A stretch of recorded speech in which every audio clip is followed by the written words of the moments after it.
Hi, everybody. Do you know, I really hate interrupting what look like fabulous conversations, but I'm afraid that's what I'm going to do. So I'm Arlene McDermott. I'm Head of Business Management for our Group Legal and Compliance function here at LSEG. And I'm also the global co-lead of our LSEG Pride Network, which I'm super proud to be. You're all really welcome to the London Stock Exchange, and we have a really fantastic evening ahead. We're really, really proud to be hosting LSE here tonight for what is the launch of an incredibly important programme of work that they're doing on productivity and how D&I impacts that. So we're going to be hearing from lots of people. Just to give you a bit of a rundown of the event, we're going to start with the fabulous Dr. Grace Lorden, who's going to give us a presentation on the project and inspire us all. And then we're going to move to a panel. And we'll be asking questions, to a group of rather fabulous people. We will be opening up for questions. So if you have a question, we're also live streaming as well. We'll see if we can get how many people we've actually got viewing us at the same time. So you can ask a question, raise your hand. We can bring a microphone around. If you're a bit shy, but you really do want to probe somebody, you can also log on to slido.com. And the hashtag that we're using is hashtag LSE panel, all one word. So feel free to jump on there. And I will hopefully be able to answer or ask those questions as they pop up on the iPad. So I'm going to hand over to Grace, and I'll be back in a few minutes.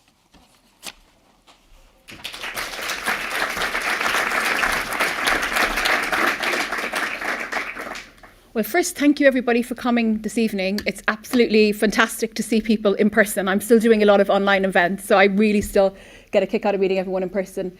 I only have 5 minutes, so Arlene has said I meant to inspire you, and I'm not sure how I can actually reasonably do that in 5 minutes, but I will try. We're here tonight to have a panel discuss a project of ours at LSE, UCL, Sheffield, Warwick, York and IFS.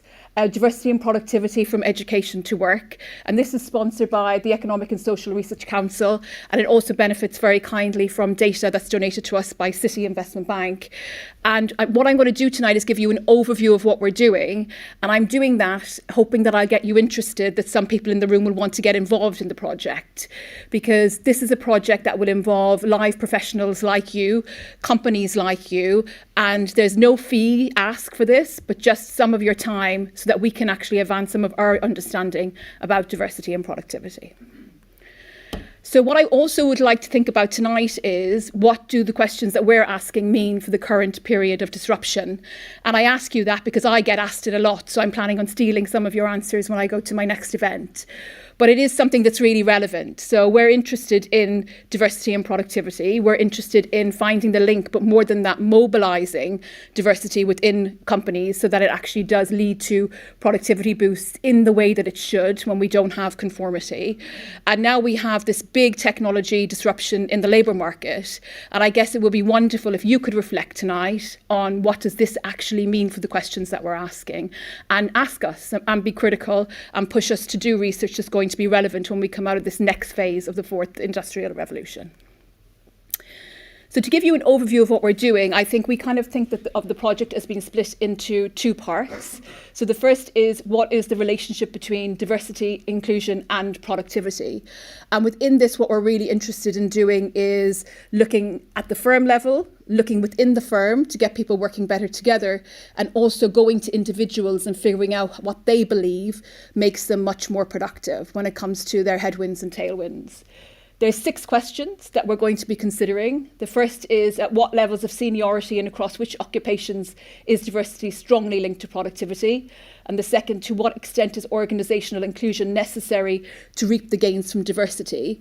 And this is going to be done without ever entering a firm, using data from outside the firm as a way to build indexes of culture, which I'm really excited about. So we have access to data that tells us about company hierarchies and their diversity. And we believe that we also have data that allows us to say something about the cultures within firms. And we're interested in thinking about whether or not this is an interesting thing for investors and also consumers to mobilize them to make different choices. Our third project is what are the barriers to personal productivity as perceived by diverse professional workers in the UK. And we're going to be interviewing 200 diverse voices, people like you, basically asking them to reflect on their career and the things that allowed them to become more productive and the obstacles that stop them becoming more productive, really trying to get at the heart of what unionises the 200 people that we meet and what's different across the diverse groups that we meet. I think unlike lots of other projects that are out there, we're not going to just be focusing on women or ethnicity, but we're going to be looking at any aspect of visible and invisible diversity that's important to the people who we meet. So again, we're not defining these groups, they're going to be defined by the folk who we meet in these interviews. Then we move on to how can we get diverse teams working better together. So we take some of the insights from Project 1.3. We're going to do some experiments. And I do hope if you have a company that's large enough to donate to us 300 plus professionals to be part of these experiments, that you will connect with us. These experiments are fun. There's no reputational risk. And you'll also learn something about how colleagues work together within your company.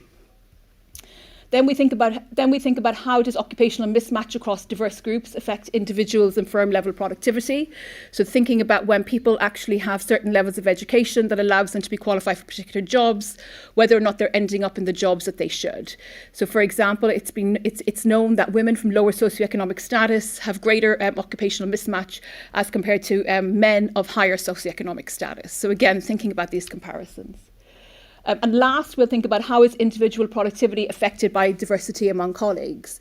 So you mightn't think about it, but if you think about the people who are around you and the peer effects that you're exposed to, it's logical, I guess, that if people who are around you get more education and they get more skills, that this will have spillovers to you. And in Project 1.6, Claire and her team over in UCL will consider this both with respect to individuals, but also with respect to firms themselves. Something that fascinates me is the narrative around pipeline effects. So very often when you ask firms why they don't have specific groups of underrepresented talent, the answer will be, well, there's a pipeline problem. And what we really want to think about is the pipeline problem from the perspective of how the system is actually broken and how the environment doesn't lend itself to bring underrepresented talent along in organisations. So again, moving away from putting the focus on changing the individual to changing the systems and changing the education system. And here we have 4 projects. So the first is, at what stage are we losing diverse talent along the pathway to senior professional jobs? How does this vary across employer recruitment, performance management and promotion processes?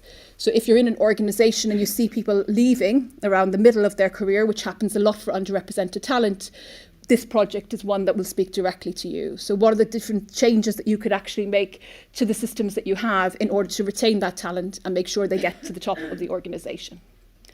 2.2, how do education pathways differ for diverse individuals and areas, and when is productive potential lost? So again, thinking about lost Einsteins, is there anything that we can do in order to encourage certain individuals to pursue particular education pathways, for example?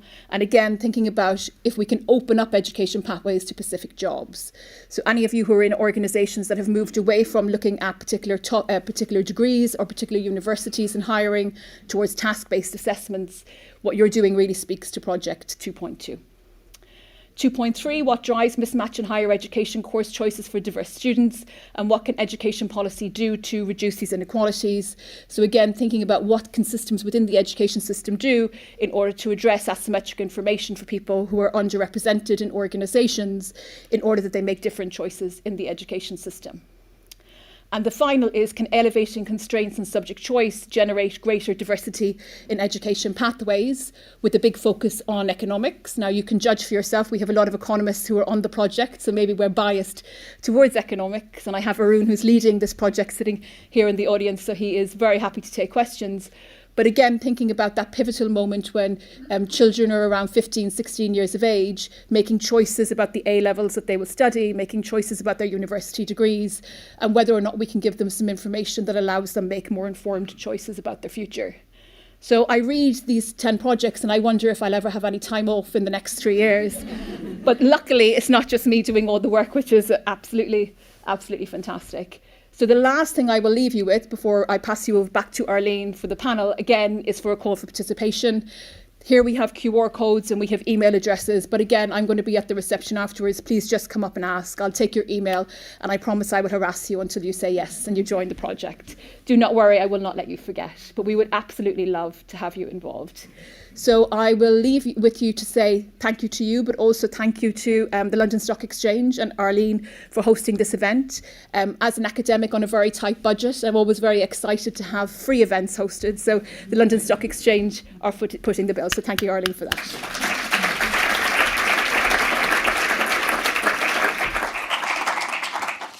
Oh, it's a super pleasure. This is such a fascinating project, and we are going to have a fascinating conversation now for all of you. So, you've all been given your positions. So I'm going to introduce Sophia onto the stage, and Sophia has worked with IHS Markit, headed and scaled the world's largest fixed income index business, and chaired the firm's senior leadership promotion committee.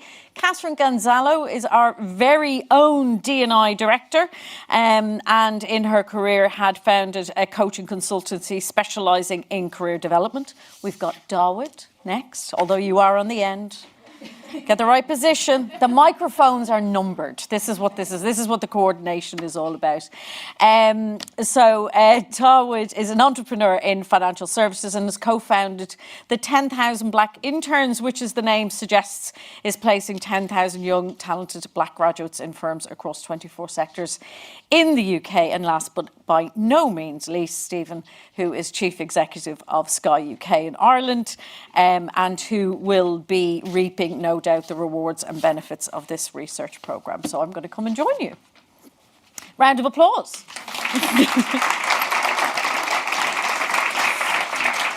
Chair doesn't move. So, thank you all for being here. We're going to start off with first question.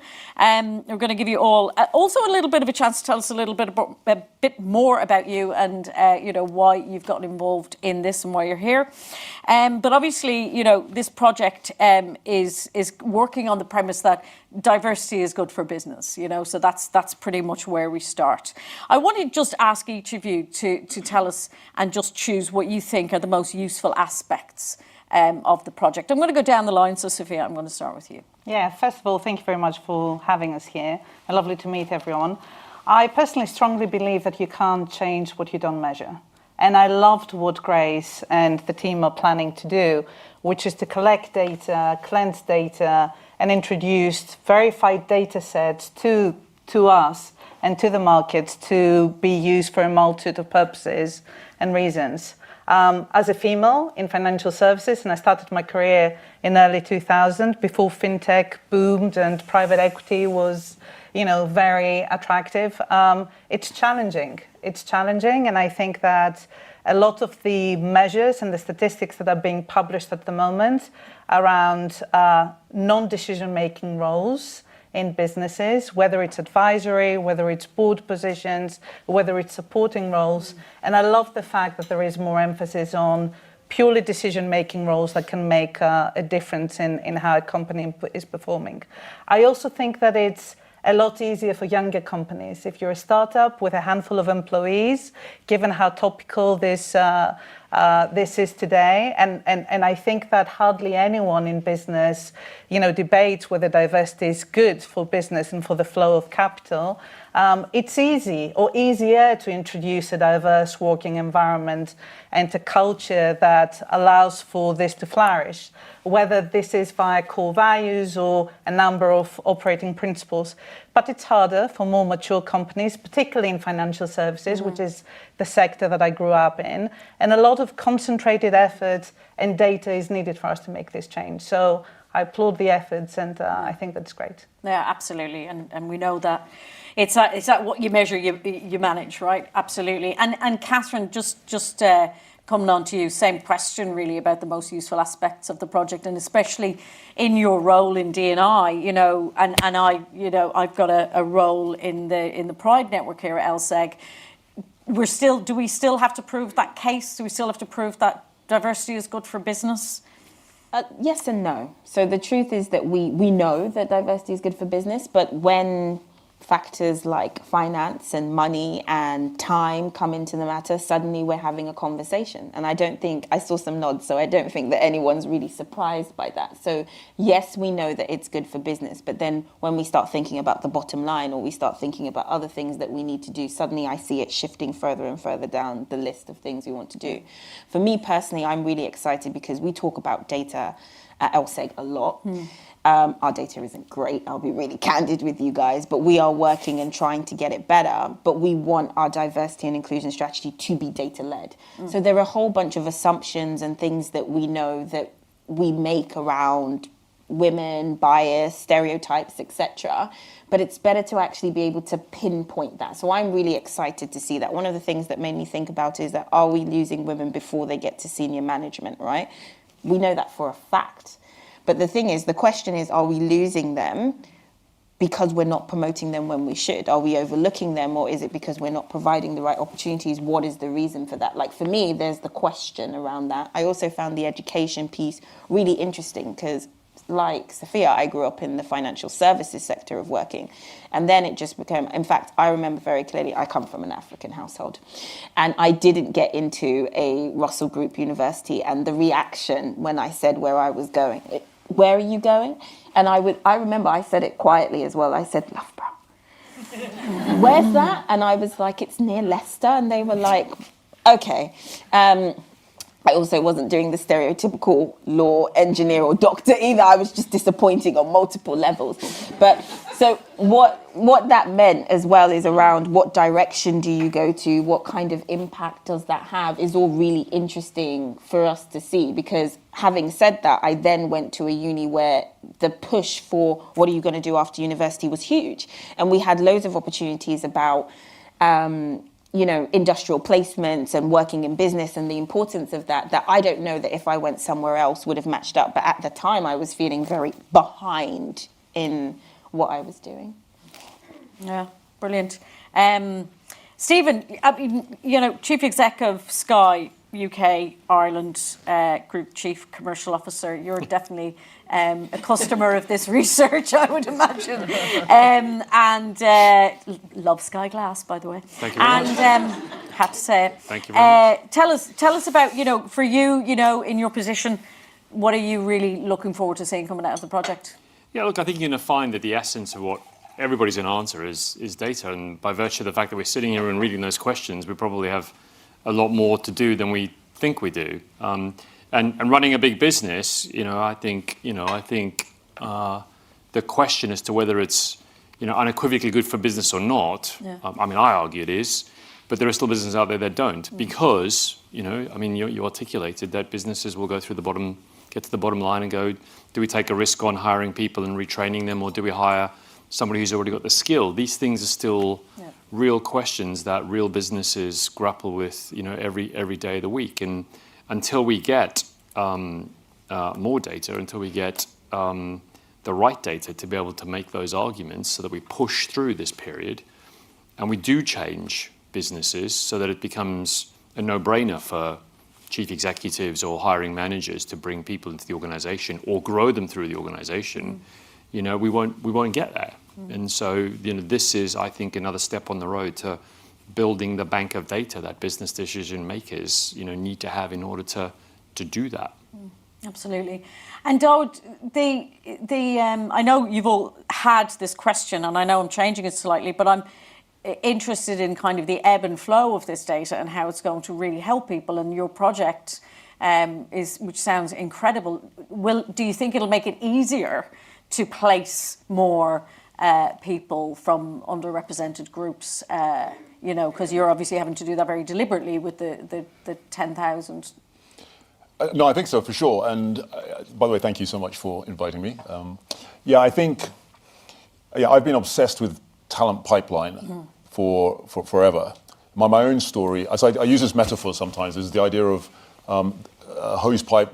It's a summer's day, you're watering the garden, if you ever water the garden, but you have water flowing and suddenly it stops. And you think to yourself, someone's turned the tap off. So you go and you check, but the tap's actually on. And then you think, I know, there's a kink in the hose pipe. So you go and you find your kink and you unkink it and you go back, you pick it up and still no water. and you think that doesn't make any sense. The tap's on, there's no kink, what happened? Then you realise there's more than one kink. So now you go kink hunting, and you unkink the hose pipe, and eventually the water flows. And I use that as a picture because I think that often talent pipeline is facing these kinks through the hose pipe of life, if you like. And so for me, when I was, I think 22, 23, something like that, I was at the bar and I was looking for my tenancy for, even you become a barrister, you qualify, and then you get your tenancy thing, and you've got to do a pupillage first. And I went and interviewed with one illustrious set, and it was all very good, lots of barristerial banter and all good stuff, and they liked me, I liked them, and I thought, this is great. I came out, stepped out, the sky was blue, the sun was shining, I thought, this is fantastic. And then they kind of got in touch, and they said, look, we'd love you to come and do the pupillage, but we can't take you on as a tenant because, they said, it's a little bit complicated, but I hope you understand, but we took on a black guy last year, and we can't do it 2 years in a row. So really hope you don't mind. Come, by all means, come. We'd love to have you come. We're just being open with you, just telling you how it is. And that was for me, that's a kink in the hose pipe right there, right? The water's flowing, everything's good, and then bang, suddenly there's this kink in the hose pipe. And I think people, lots of people who come from what you might call in a non-usual background have these kinks in the, so I've been fast since then, which is like, whatever it is, 40 years ago. I've been, maybe not quite 40, but a while ago, I'm rounding up. It's kinks, so and I think this is going to look at that. And, one of the things that I'm fascinated by is, and I can't wait to see where this feeds into the conversation, but, often you will say to someone in the C-suite, so why is it that you don't have people from a particular minority? Why don't you have more people from a minority? And it might be people of black heritage, or it might be people from the LGBTQ community, whatever. But why don't you have more? And in my experience, they will classically play one or more of 5 cards. They've got 5 cards in their pocket, and they pull them out, and they just basically play them one after the other. And so card number 1 is, look, there isn't anyone. What am I supposed, I love black people. I'd love to hire black people. What can I tell you? There isn't anyone. What can you do? That's card number 1. Card number 2 is this is more an illustration, I think, of the way data gets kind of fiddled. So when we sort of use the expression BAME, then I think a lot of C-suite would say, this is probably 2-3 years ago, you want to see my BAME stats? Unbelievable. But of course, BAME there's a whole melting pot of people in the BAME equation, right? And so you can have 0 people of black heritage and still have a great BAME score because you've managed to kind of, do fancy stuff with the numbers. Or they'll say, card number 3, but who cares? Why don't you just get the best people? I mean, why you got to focus on what someone's BAME? You're just one of the best people. When I came in, it was just the best people. That's how I got in. I was one of the good people. Or card number 4, I actually say this out loud, but it's kind of what they're thinking is, I just don't want to go there. This is just it's just a minefield. Every time I go there, I get blown up and I end up on the front page of the mail. I can't be going there. Or card number 5, which I think is the most insidious and the most dangerous of the lot is, look, we're not where we need to be, but we're getting there. It's work in progress. We're edging forward slowly. We're getting there. So just watch this space because we're on it. Some combination of those 5 cards basically gets played and nothing happens in essence. And what I'm hoping is that this is going to start giving us some real evidence, and we're going to be able to kind of put the cards back in the pocket and say, forget the card playing, let's get on with it. Yeah, absolutely. I think organisations really, on the one hand, well-intentioned, but really grapple with the how, and. Yeah. I think that can be really, really challenging. But we've heard all those cards being played. I'm going to stick with you for a second, Dawid. We've talked about kind of the for a long time now, gender ethnicity. Not a long time, actually, to be fair. It's not that long at all. But we've talked about equity in gender and ethnicity within work and education. This project really goes beyond that. It looks at diversity generally. We don't have measures for, some firms are now beginning to have small measures for LGBTQ plus people, and a range of other things, age, ability, disability. Tell me what you think about that, just kind of going beyond the gender and ethnicity piece. Yeah. I think it's key. I mean, the way I look at it is it's a bit simplistic, but it's a bit like what we're trying to do, all of us, is solve a Rubik's Cube, basically. Remember the Rubik's Cube? Kind of, and some people learn to do it, and some people never did. It's complicated. It's hard to do, right? But there are 6 different sides, and it's almost as though you've got. I mean, if you wanted to run through them, you sort of got. If you think about underrepresentation, you've got age, you've got disability, you've got ethnicity, you've got gender, you've got socioeconomic, and you've got sexual orientation. And there's sort of 6 different sides, a bit like a Rubik's Cube. And you don't solve one side of the Rubik's Cube. That's not done. That's not a thing. Or 2 sides. You've got to solve all of it, or you're not solving any of it. Yeah. And that, I think, is what we need to is basically what we need to do. And this is the S in ESG, right? This is how we treat everyone. This is looking at it's a bit like having a dinner party, and you're saying who are we going to invite? And we always invite the Thompsons, because the Thompsons, they love the Thompsons. They love our jokes. It's great. It's easy. It's comfortable. And so we invite the same folk. But actually, and that's what we do when we hire people. We just hire people who kind of just fit nicely around the table. And it's just we feel comfortable with them. And actually, it's about now looking at that and just saying it's not good enough. You can't just keep inviting the Thompsons, right? You've just got to start. You've got to start bringing different people around the table. And so I think you've got to look at all of it. And by the way, the final point on this is the clock is running, so we're almost out of time. You don't have the luxury of just focusing for 10 years on ethnicity and on gender. And by the end of this decade, if companies haven't figured this thing out, they're going to, chief executives are going to be out of the door. There's a whole generation coming through who care about this passionately. We all care about this passionately. And time's up, basically, is the point. A bit like climate, which is why it's the ESG, right? Environment, social governance, all part of the same thing. Yeah. So, yeah, absolutely. I think you've got to try and it's, by the way, the world record for fixing the Rubik's Cube is, what's the world record for time for Rubik's Cube? Anyone want to guess?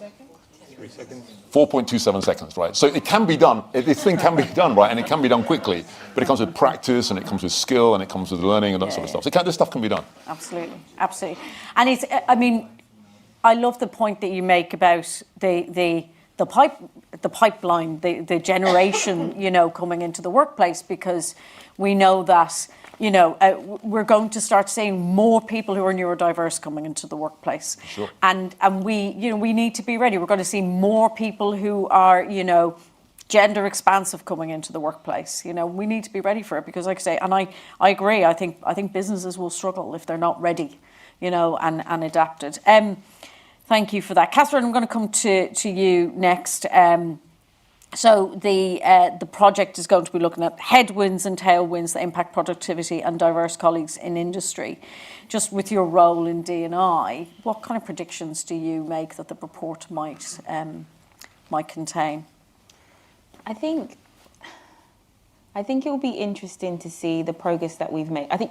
Let me start again. As a D&I professional, the conversation, interestingly, was gender for such a long time. And we were so focused on if we just get gender right. I was partially there, actually, because I was kind of like, if people can't accept gender, they're really not going to be able to accept the other stuff. So let's just get that right. Yeah. I've since moved on from that. But what I wanted to say was, I think as we start to change the mindsets of people and stereotypes are broken, and people start to realize as well that people are not one thing. The terminology intersectionality is really starting to hit home for people around even things when I talk about or I think about myself. And I was saying it to Arlene yesterday. I was talking about the fact that I have 2 very visible diversities, which I'm sure you all noticed. So I'm a black woman. I have an invisible diversity, which is that I'm dyslexic. And it took me a really long time before I became comfortable with saying I'm dyslexic. And it's interesting because I don't know that I ever became comfortable with saying I'm a black woman. I think I kind of just walked in it and didn't have a choice. But that dyslexic piece, the associations with it, what it meant, the vulnerability in having to be able to express myself and tell someone something that they didn't just assume and take. And I feel like we're getting to the point now where that's a little bit more acceptable. So I looked at your faces when I said that. No one really had a shocked face. There's a time when I think people would have been like, oh, really? A bit like I was saying to someone the other day. I was talking to someone a couple of years ago and I said something. She said to me, your English is great. And I said, so is yours. And she said, I grew up here. And I said, so did I. And she was really, and I think in the beginning we were kind of going back and forth. And then as soon as it clicked, she felt really stupid. And I saw it in her face when she went, oh, I didn't mean it. I'm sorry. And it's interesting to me how people, we make all kinds of assumptions. And I'm pretty sure in her mind that was a compliment. And we'll just say that it was a compliment.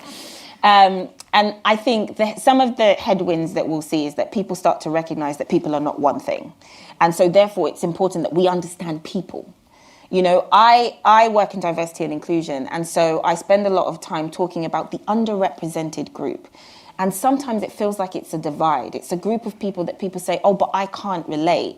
Yeah, but maybe you can about something else. Like, we're still all human beings. And yes, okay, you don't know what it's like to be a black woman. There are other black women in this room that don't know exactly what it's like to be me, right? But you're still black women regardless. And I think one of the things that I'm hoping the Headwind can explain is that there's still biases, things that, you know, people experience going through certain processes. And as, you know, Dawid said, the younger generation that's coming up is not going to let people get away with just escaping from that now. So I'm really looking forward to that. I think the tailwinds, again, is to do with the time.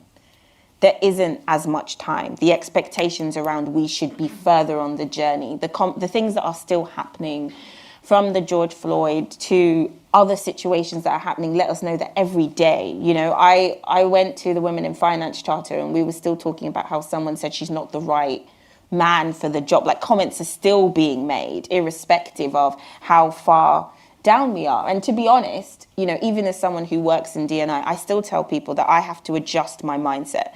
One of the examples I give people is when I think about lawyers, I genuinely think of male and female. If someone comes to talk to me about a builder, I do not think about a man and a woman. I think about a man. Am I aware that it could be a woman? Absolutely. But my default is to think that. So if I'm mindful of that and I think, oh, that's not right, that's not fair. What happens to the person who doesn't even, like, it doesn't occur to them? It's kind of like, well, a woman has no place in doing that. Genuinely, we have to kind of work on some of those things. And I think the more we call it out, where we allow people to then understand that those assumptions happen so quickly, you didn't even, like, it wasn't intentional. I mean, what difference does it really make? And as you start to move through your career, and you made an assumption around, oh, but she's going to go off and have kids soon, so maybe we shouldn't promote her. Those are the things that I'd be interested to see how people rethink and say, oh, I made this assumption for this person and I've stopped their career because I said they couldn't do something. Mm-hmm. Yeah, absolutely. You know, we've been talking about there's benefits, obviously, for individuals, right? I mean, this data is going to be really change making as individuals are coming in. Sophia, I just want to come to you in terms of, you know, how that data might be used when it comes to investors, when it comes to, you know, when it comes to things like valuation of companies and all of that. What are the kind of making that data available to investors and then being able to use it to make decisions about who they're investing in and what companies they want to invest in? What positive and negatives do you see of that? Yes, I mean, there are many different facets to this question. Obviously, I'm very mindful of the fact that we're here at the home of the FTSE, and you can probably quote better than me how many trillions of assets are benchmarked to this index. But, you know, when data becomes available in a very concise, transparent, and clean manner, because everyone here has spoken about consistent and clean data, where some of the personal bias has been removed and the taxonomy is consistent and can represent a number of questions, it can potentially be applied to investment decisions. Now, the investment ecosystem is highly regulated. It's a system that is very complex. You have technology decisions that play into that. But also, at the end of the day, an investor's ultimate objective is to have a positive return, and not only that, to actually maximize the return on investment. There is the underlying thesis that diversity of thought and diversity of talent is good for innovation. So it should be expected that will actually improve a company's performance. But there is the flip side to that. We all are aware of activists and how activists can actually play a potentially negative role in taking a position in a company's board that is going through challenges or is in the midway of changes to actually challenge a company's position in the financial standing. I think that when it comes to adoption of data in financial markets, it's slow. It's definitely slower than adoption of data in, you know, executive decision making for business management. I think to go back to the example of ESG, as an index professional, the first time that I was presented with institutional quality ESG data was back in 2005, 2007. And it's only now that ESG assets are starting to move at the pace that we're observing. And still, the majority of the assets are not benchmarked against ESG data sets. So it takes time, but it's an educational process. I think that the last question for all of us to consider is, are we talking about existing money or are we talking about new money? I think it's, again, easy to put new mandates out to the market, but if you look at the existing money that is invested in companies or that is committed to a certain purpose, it far outweighs the new money that's available to the market, whether it's dry powder or public money. So it will take a very considerate and deliberate effort for the thinking to change and for some of the mandates to start to be influenced through clean data. Okay. So, Stephen, I'm going to come to you in terms of, the different, for the talent pipeline and obviously the ways that diverse groups are taking kind of non-traditional pathways into work. Just, in terms of what firms like Sky can do to really make sure that you're making use of that talent pipeline. And what else do you think that the education system can do differently? Big questions. So I think Sky is unique in its ambition, right? So, as an organisation, we started grappling with some of these questions quite a while ago because the essence of what we think is, what do? We serve our communities and our customers who are almost by definition incredibly diverse because we serve half the country. Yeah. And so as a leader and as managers, it dawned on us quite a long time ago that if we're going to make the best products and best services and best content available to those constituencies, we ourselves have to represent those constituencies. And so, one of the first things we did was we sort of, was unpopular in some ways, is we sort of set targets to represent our communities. And at Sky, we're like nothing more than chasing targets, and our business and our DNA is about achieving that. So by putting in that, you sort of mechanized how the business started operating to do that. Then that raised questions about, well, there are these ones where there's no pipeline.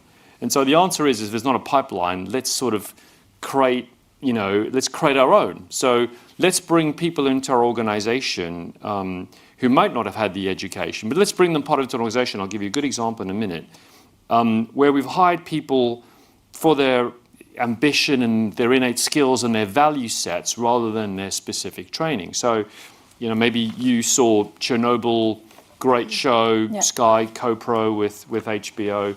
The person who co-pro'd that started out working in our call centers in Stockport, right? So, he didn't come through a arts education where he was trained to green light what is, the most BAFTA awarded show in history, right? He came through our customer contact centers, and we created a pipeline where he was able to move from that part of our organization into production because he displayed sort of the ambitions of somebody who wanted to do more. So we've really worked that, and we sort of capture that in apprentices. We capture that in sort of our broad-based general hiring. But once we get them in, and sometimes education can't solve this problem, and it's for business to solve, we find pathways for people inside our own organization. So, take those, we call it the home service group, people who go up and down ladders and put satellites on roofs and everything else. In the last year, we trained 200 to move from doing that into technology, into coding. Now, you would never have said those people who qualified to run up and down ladders and put things on roofs would have had a pathway into technology. But we as an organization provide that to them. And I think it's incumbent on organizations to, where education fails and where education system fails, which it will for a long time because there's a lot to fix, we have to step into that ourselves. And then, aside from bringing, people in and giving them pathways, creating a culture inside an organization where that is rewarded and that is celebrated, where the stories of somebody who went from a call center or somebody's roof into making, a global hit show or cutting code to create Sky Glass. We celebrate those things internally, and that draws talent in, and that becomes, we become known as an organization where people want to go and work. It's so refreshing to hear that. And I think it's something that I'm sensing we may be kind of moving in that direction in other organisations. I know here at LSED we have more apprenticeships, more internships, more, school leavers kind of gaining careers. I myself am from a council estate and didn't go to university, never had those opportunities, right? And, I've always had the attitude that, you can teach skills, but I can't teach you to have a great work attitude and to be super enthusiastic. So super refreshing to hear that. I think it's, look, this kind of research makes people even like me, I'm sorry, I've hit the mic, apologies guys in the back, they'll be very angry with me. But when people, I, as part of my, not part of my day job, but in my sort of D&I work on the LGBTQ plus community, this kind of research just makes it all easier to make sure that we're campaigning for the right things and we're advocating for the right things, without the recognising the fact that it all does hit the bottom line, right? And the top line. So great to hear. I'm going to move over to questions, and there's microphones that are around the room. So if you've got questions, do please raise your hand. I'm just going to start off with Neha, who's asked a question here on Slido, saying that we hear and work towards D&I initiatives after joining the workforce. How, while we're still in education, can the D&I agenda be driven? And I was having a conversation earlier before, organisations like us, we do have these really fantastic D&I initiatives, and we have great inclusion within our workspace. I worry about, especially in the LGBTQ plus community, we know that something around 60 to 65% of people, as they're leaving university, where they've been very out and very open and very happy, go back in the closet as soon as they hit the workplace. That worries me a lot, and so we try to catch them at the door. And you've got that day one trap. If I don't see myself in this organisation, I'm not going to feel that I belong. And it's almost irreparable. It's really hard to repair that. If somebody's overdressed when they come to the office, they can just dress differently the next day if they see it's a bit more casual, right? So tell me, I'm going to just throw this open. I'm not going to ask anybody in particular, but how can we drive that and how can we get that message across to people who are still in education that these inclusion initiatives exist? Who's up? I used to work in graduate recruitment. I actually started my career in graduate recruitment. And if I think back, it wasn't actually that long ago. Anyway, if I think back, one of the key things for me was whoever turned up, right? Whoever came to these career fairs, who did I see? And I looked for myself. And I didn't look necessarily for a black person. I looked for someone who was willing to have a conversation, who was friendly, who was open, who didn't look away when I came, or didn't, for example, depending on what I was studying or what I said, was interested to have me be there. And it changed my mindset about wanting to work there and being with those kind of people. And I think sometimes we already know that representation matters, but it's not just as simple as representing by what you see. I talked about invisible diversity. It's also around, what do you represent in the organization that you're from? Like, what is the culture? What is it about where you work and what you do there that means that it's okay for me, even if we don't exactly look like each other? I think that's really important in the beginning when you send people who really are interested and invested, especially for young people, because it's all very, for some of them, yes, they're very confident and you have to tell me why I should give you my talent. And then for some of the others, it's on the flip side. It has to be, bringing them in. Yeah, absolutely. Anybody else? I think I will echo actually what you said earlier. There's for long been a culture, particularly in the city, of targeting certain universities, top 5, and there wasn't much thought process in being more inclusive and targeting some of the other universities that may not be as well represented, or even going down to secondary schools in some of the London boroughs where children just didn't have access to large corporations, either through friends or family or, through the application process. I think, and again, I go back to data, I think through the process of executives being asked the question, what are you actually doing to become more inclusive and to change the pipeline issue? I've seen a lot of companies actually be a lot more deliberate in the way that they engage talent. And this is represented in, statistically, the number, but also the type of universities and schools that they're engaged with. And in many cases, this does include more junior personnel being out there on the field and representing actually the values and the ethos and the culture of the firm, live to the candidate and to the pipeline. And I think, from experience, there's nothing better that you can do to actually tell the story and to attract the right candidates with the right work ethic into a sector. Absolutely.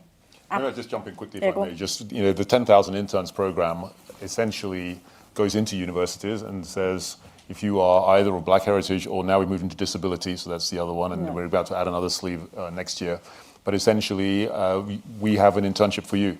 And the message from the company is there's a place for you here. And just for 6 weeks, it effectively takes you in and kind of blows your mind. That's what it's supposed to do. Like there's a seat for you. Here's a desk. Here's where you could sit if you come through your degree and you get what you need to get. And it's pretty game changing, I have to say. And that's where we see just one of the kinks in the hosepipe is pretty much it's right through education actually. And so if you can start to deal with it and you can start to help and start to go in and start talking to undergraduates, and even earlier than that, actually much earlier than that, if you can start going in schools and having the conversation and saying there's a place for you. And no one ever kind of did that particularly. You talk to many people, no one's ever heard that. But imagine if the CEO of Sky, for example, showed up and said there's a seat for you. It's pretty cool, right? So it's a big deal. So so I think engaging with students way before they enter the workplace. Think about the Premier League, for example, right? It's no surprise that when you look at the Premier League, you've got huge diversity in terms of race and ethnicity. That's not an accident. That's because they go, basically they'll go to Marcus Rashford. I think he was 7 years old and he got talent spotted, and his mum couldn't work and also take him to the training ground. So they came, Manchester United came and picked him up on a Tuesday evening when he was 7 years old, took him to the training ground and basically said, look, here's David Beckham's shirt. This is what it would look like. One day this could be you. This is what you need to do. Then basically, this is the pathway. Yeah, and then boom, guess what? Now you have Marcus Rashford. Now you have all these guys coming through. When somehow we expect that magically you're just going to find people all kind of ready to go age 21. It doesn't work like that. You've got to go. I think sort of in the end, competition's a great leveler, right? So if you're coming through education and there are more places for you to work than probably ever before, and good places to work, there's loads of tech companies who are, as forward thinking as companies like Sky in this regard, and if you're working in industries where you're still closed to that, in the fullness of time, great talent is going to leak elsewhere. Or within the industry that is still reasonably closed, once one person starts attracting that talent, they will, but it won't happen at the same speed, but competition will drive change. Oh, and do we have any questions? Sorry, because I'm about to hit them with something else. I'm going to go up that way. So can I start with yourself? Sorry for pointing. Yes, please. Can we get a microphone? Yeah.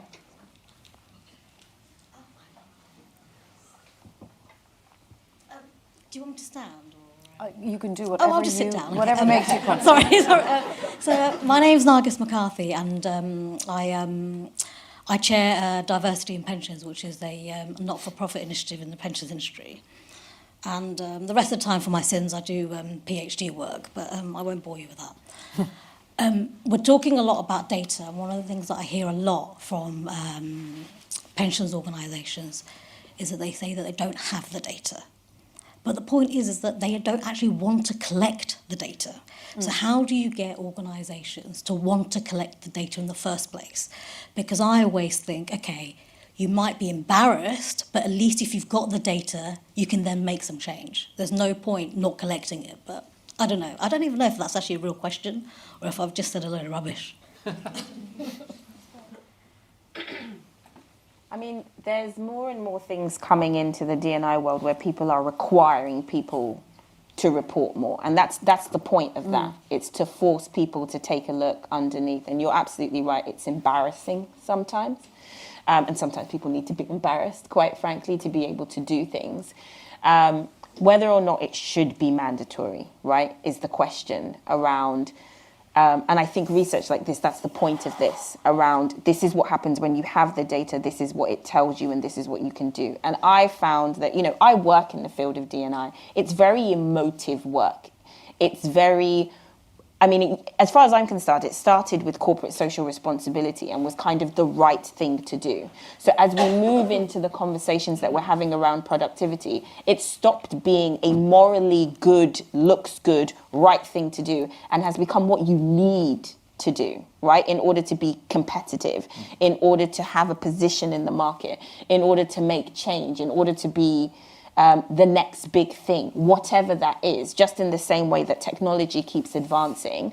In order for us to keep moving forward, to have some of those different, diversity plays a part, right? Because if you do the same thing that you've always done in the exact same way, you will get the same result. And different people with different backgrounds that answer and question things coming in, telling you, but why have you done it like that? I mean, it could be simplistic things and it could be much more complex things, but that's the advantage, and that's why D&I is linked to productivity. And I think the more we start to see, so one of the things I've been waiting for, and we did this year, was we talked about the ethnicity pay gap. So that hasn't become something that's mandatory. Obviously, the gender pay gap did, but the fact that more and more companies are starting to do it, and then puts the pressure on the other companies who are like, well, where's yours? Those are the types of things, right? And I think that's one way. I don't think it should be the only way. And I know that certain industries, like the financial services, is more regulated than others. Yeah. I'm just going to, there was some more hands. Can I come to yourself? Sorry. Yeah, no, go. You've got it. Go for it. Talking stick. I guess it's a follow-up question. So I'm Neha, but I didn't ask that question from earlier. So to be in a room with another Neha is quite surreal for me. It doesn't really happen that often. She's online. Oh, okay. Oh, fab. Or a virtual room with Hello, me. Neha. But my question is also around data. And I think we obviously have more reporting. And I think to your point, Katherine, where we don't have that reporting from organisations, I think the next generation of workforce will demand that, and I can see that through, you know, various interviews, applications process, people being much more comfortable asking for that data. But to just think about the project and kind of really excited about the project, but to think about how, I think we're speaking to, I think about 200 participants and getting them to define their own diversity. I guess to me that I think that's the way we need to go. We were talking earlier about individuality and really focusing on the individual versus the groups that we put people into. But I also think that presents challenges and how we present that back to organisations in terms of, you know, data. How do we then take the findings from the study, present that in a way that organisations will then be receptive to it? Because actually we're in this very data-driven world, but at the moment, we have very defined data groups. Do you see what I mean? So I just think there could be challenges around that, and I wonder whether you had a take on what those challenges might potentially look like, or actually maybe to Grace as well, just to sort of pull it all together. Sorry. You know, I guess, so we also have the categories that are the ones that companies will usually gather. So we will record people in those categories. But I guess in some of the work that I've done previously, it is really weird to put people into boxes when you're talking about diversity and productivity. Yeah. And I think the limitations of our data limits the conversations that can be had in the education system and corporate companies and also at the government level. So what will interest us, I guess, is whether or not we end up with much different categories to what's already there, or whether people place them in the same same types of intersectionality. So as an exercise, if I were a company where I had high levels of psychological safety, I think it would be fine to put on a survey, are there aspects of visible or invisible diversity that you want to disclose? And, you know, people often, I had some conversations yesterday in a company that I'm working with about gathering particular data, and they said it's not even legal in some countries that we operate in, so we don't want to ask people. And I said, you don't need to ask people in the constructs the society has created. You can ask, are there any aspects of visible or invisible diversity that you would like to disclose? And if the person chooses to, then that says something about the community. And I think actually one barometer for a company is how much information are we getting back? Because if we're getting lots back, our employees trust us. Brilliant. I want to come to the gentleman with the beard because I'm turned into a Dimbleby because he's been raising his hand for a while. Please go ahead. Hi all, Jazzy, most recently on the diversity inclusion team at Credit Suisse. I know that we often talk about what's in our control, in this case, leveraging research and data to influence decision makers within the companies we're working for.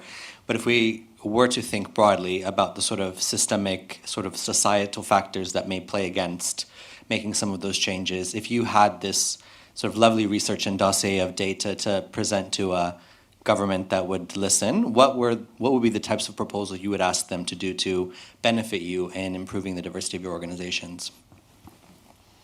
Who's taking that one? Big question. There's one for Grace. I'll take it. So I think what I would take is around the biggest thing for me, and this is me personally, in my role heading up D&I for the EMEA's UK, is I'm really always focused on talent management. So like I said, I started working in graduate recruitment and then I moved into talent management. And for me, it's the biggest piece around what stems from the why do women, as an example, get stuck at certain levels when they come back? Why do we make assumptions about black people? Why do they get rated lower? What are some of the assumptions that come from? And so for me, the biggest thing would be like, I've stripped out everything now. And this data tells me that it's because I'm black. You know, when you turn around and you tell me that maybe it's because this, that, no. The data says it's just because I'm black. There's something wrong with that. So when I turn around and say now that I want to do anti-racism training, don't tell me anti-racism seems a bit strong. Maybe we can do something a little bit more, I don't even know what the word is. Unconscious bias, isn't that normally what we call it? No, we've moved on from Okay, there. fine. And I think I want to be able to be as bold as saying, in this area, I'm witnessing racism and I want it to be corrected. And I can also tell you where and with who and at what level and how far it goes down. And that's my thing about the data. You can't argue with that. I can make all kinds of assumptions, generalizations around why I think it is. But if I have the data and this is what the data tells me and this tells me specifically. And to Neha's earlier question, what I was thinking when you said that was it starts with boxes. It starts with women, black people, you have a disability, sexual orientation. And then the more data I have, the more I start to break it down even further. What does that mean for black women? What does that mean for black women in London? What does that mean for black women who also have dyslexia? Right? And so it starts off, and we're all individuals, which is why I said we're not all one thing, but it starts to break it down so that I can very clearly, because at the moment there are all kinds of generalizations. I personally used to hate BAME, to get lumped into one group of, you know, there's differences, there's very clear differences, you know, and as someone that works in an organization, it is nice to be able to put them together because suddenly the numbers look better. So, yeah. Yeah. Can I just jump in super quick? Go for it, yeah. I just want to, I think it's on the data point and the point about collecting data. So in the companies that I'm in, a couple of companies that I'm involved in, we tend to ask for information and data, and we do lots of surveys, and it's about, you know, a whole range of things, from how you know, everything from how you're feeling and, you know, how content are you, all the way to what are the characteristics about yourself that you might want to tell us. And what we find is that it kind of ebbs and flows, the responses that we get, depending on how much trust, to your point, Grace, there is at that moment in the system. Because if we ask for all this information and people fill it in and then we don't do anything with it, we get a big kickback, and then, you know, not kickback, but, you know, a big reaction in which people then say, well, I told you this stuff last time, you didn't do anything with it, right? Or maybe you even, in some way that I don't quite understand, you used it in a way because then I didn't get promoted, so maybe it was, I don't know what you did, but I gave you this information and then bad stuff happened. So you've got to, the culture of the organization is a key part of it. You can't just, you know, be a big bad firm and expect everyone to kind of give you all their stuff. It's a contract that you've got with them. You know, we've got good values, we care about you, we look after you, we are going to, you know, we have your well-being at heart. And if that's true, then you'll find that you'll get the data back, I think. Just to add some perspective on the data point, as a data professional, I think we tend to speak about data as a very absolute topic. It's a yes or no. And actually, particularly if you look at corporate governance or investment decisions, it doesn't tend to be the case. I would urge all of us to consider data in terms of factors and indicators. It could be that in some cases your data set is not entirely complete or may not be entirely representative of a point in time.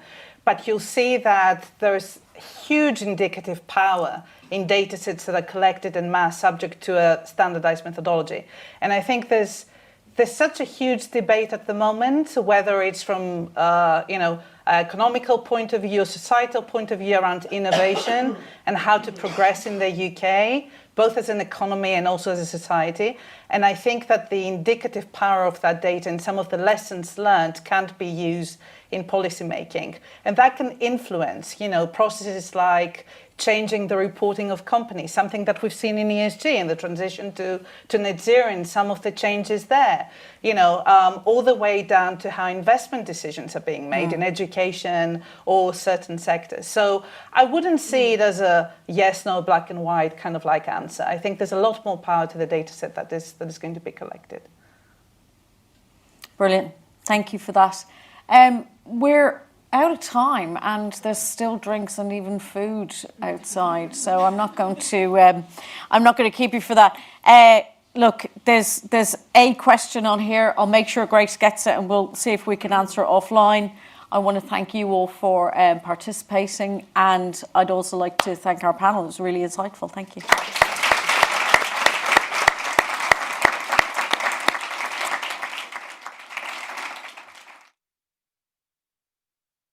We are going to continue to welcome you here at the Stock Exchange, so do outside, have some more drinks. I think this is an incredibly wonderful project. I know LSEG will be a huge benefit, will get the benefit of it as well.